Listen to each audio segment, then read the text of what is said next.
In this life, there's always things to do, places to go, goals to chase. Even when our days are full, it doesn't always mean that we also feel satisfied, that we really enjoy the things we spend the most time on. Recently, I feel like time is flying by faster and faster. Before I know it, a week has gone by, then a month, then a year. Adopting the tools of intentional living is what helps me to pause, reflect, and realign along the way whenever I feel like I need to. So let's talk about intentional living. For me, this means living with awareness and making conscious choices about how I want to live my life. So not just doing the things, but actually living and being able to slow down whenever I can, enjoying the present moment, living in alignment with my values and what I find important. And I guess probably most importantly, living in a way that is authentic to me and creating a life for myself where I can truly be myself. Today I want to talk about how you can start living with more intention in your life as well. I'm going to share 7 areas of life where you can practice this to create more clarity, more intentionality, more purpose, and more joy. And this video will be perfect for beginners, but also just for those of you who want the reminder or who are looking for some fresh inspiration about intentional living that you might not have thought about before. Welcome back everyone, and if you're new here, my name is Vera, and this channel is a place where you can get tips and inspiration for living a simpler, happier, and calmer life. So if you have not already, be sure to hit subscribe to follow along with future videos. So let's talk about those 7 areas of life where you can practice living with more intention. You can choose one of them to start working on, just the area that speaks to you the most. You can also pick a few of them, so feel free to pick and choose depending on what resonates with you. The first area of life that we can practice being more intentional is physically, by which I mean our body, our health, but also our relationship with our body and our health, and just the way that we feel in our own skin about how we look, maybe even our beauty routines or just the time and energy that we spend on making ourselves look and feel good. One way that we can practice being more intentional with our physical body is, of course, the food that we eat. So really making choices. Perhaps there are certain foods that often make you feel good, or certain foods that often make you feel not so great. And I know for me, I have made several kind of rules or guidelines about things I want to eat, because I know that if I eat too much of this or too little of that, it's going to make me feel sluggish and bloated. Or for example, if I drink too much coffee, it's going to make me jittery, things like that. And this is an area that I've become more intentional in. And of course, other areas when it comes to our physical body is our sleep. So how long you sleep, the quality of your sleep, maybe things like your posture when you're working, or physical exercise, or drinking enough water, or how much time and money you spend on things like hair, makeup, or other beauty routines. Are you doing these things because they make you feel good, or are there perhaps some steps that you could simplify or leave out altogether? I'd also like to say here that intentional living can also mean letting go of certain expectations that you might have of yourself and making decisions about some things that from now on you would like to not place as much importance on. For me, one thing I have discovered and let go of is that I no longer feel like I need to have this perfect fit body. And I exercise because I enjoy it, well, mostly anyway.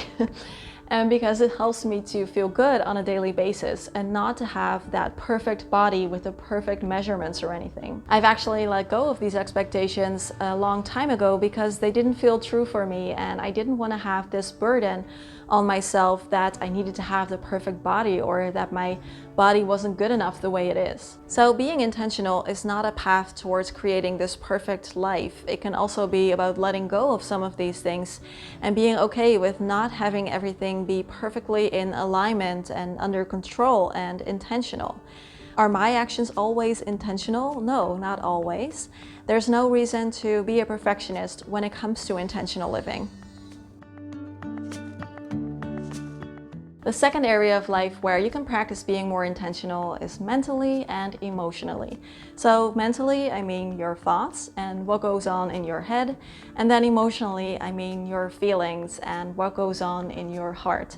And of course, both of them are hugely important for how we feel on a day-to-day basis. Are there certain things that you can do, certain actions or habits that you can intentionally bring into your life that help you to protect your mental and emotional space? For example, limiting the amount of news you consume. That is a huge one, especially for me these last couple of years. Or perhaps limiting the amount of time that you spend on your phone and giving yourself 30 minutes at the start of a day and at the end of the day to be without all of these little messages and stimuli that enter our life through our devices. And aside from protecting your mental and emotional energy, perhaps there are also certain habits or actions that you could do that actually help you to nourish and feed those parts of yourself. Walking in nature, cuddling with your dog, reading, journaling, spending time with friends.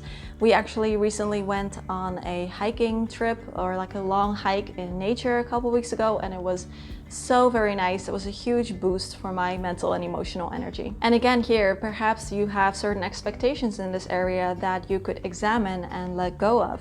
So for example, we live in a time of continuous self-improvement, and we always feel like we need to be productive and work on our goals and get better at things and be really successful. If you find this idea of improving yourself weighing on you, then perhaps this is something that you could examine and also let go of, because these things don't really have any use if all they do is bring you down and make you feel anxious. The third area of life where you can practice being more intentional is how you spend your resources. And the biggest three are, I think, time, money, and energy. Of course, a great way to be more intentional with your money is budgeting, or perhaps tracking your spending for a while, really getting a good sense of how much money goes in and goes out every month and where it goes. And perhaps also there are some places where you would like to stop your money from going in the future. And for me personally, I find that time and energy are even more important. My energy is still quite fragile, and I've learned to identify some energy drainers in my life that always leave me feeling, tired and exhausted, or activities that actually boost my energy and lift me up. If you want to practice being more intentional with how you spend your time and your energy, I recommend giving my 7-day Simplify Your Life challenge a try. It's a free challenge. I will leave the link to day 1 of that challenge in the description box below. And this can really help you to get a clearer picture of where you are now and where you'd like to be in terms of how you spend your time and energy.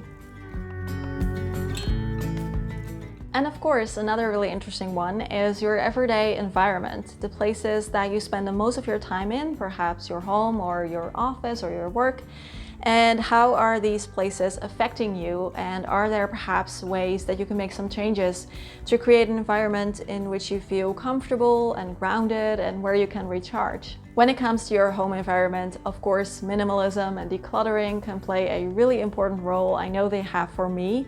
And if you're interested, I actually have a ton of videos about these topics that you can check out. But it can also be little things. Maybe you notice that looking at something from nature tends to make you feel happy, and you could make it into a habit to always bring something green into your home, like a beautiful branch that you found or some flowers. Or maybe you find that you tend to get a headache if you're in a space where there's not a lot of fresh air, and you could work on opening the windows more and ventilating your place better. So just finding tiny ways to tune into what you need from your space and incorporating that more. Next is a really important one, I think, and that is working on how you can be more intentional with your downtime. So this is time that you are not working or being active in some other way, time that you can rest and relax. So some people have more downtime, other people have less downtime. It really depends on a few different things. But I think a lot of people would be quite shocked if they found out how much of their precious downtime they spend just scrolling on their phone. This really was the biggest thing for me when I examined my downtime and found ways to be more intentional with it, because our phones are so addictive, and before you know it, just 30 minutes have gone by and all you did was just scroll on your phone through some kind of feed or online shopping or whatever, and I just really figured that this is not how I want to spend my precious downtime. So what are you doing in your free time, and how is that serving you? What would you like to do more of?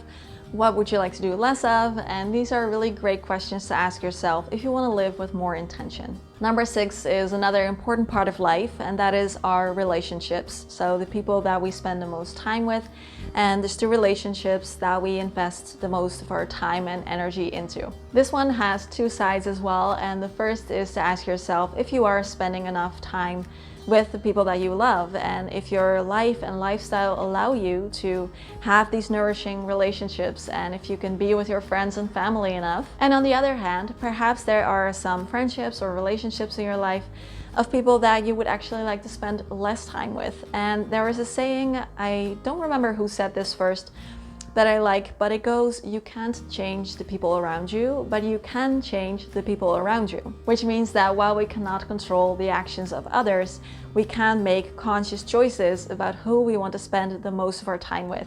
And if we have people in our life who more often detract from our happiness instead of adding to it, maybe we could let these people go, or at least spend a lot less time with them. And the last area that I want to talk about today, and I actually had a little bit of trouble finding a good name for this, but it is the question of when is it enough, and how to deal with this desire that we as people tend to have, that we're always searching for more. This can be with money, of course, but it can also be with our things. So for example, when do we have enough clothes?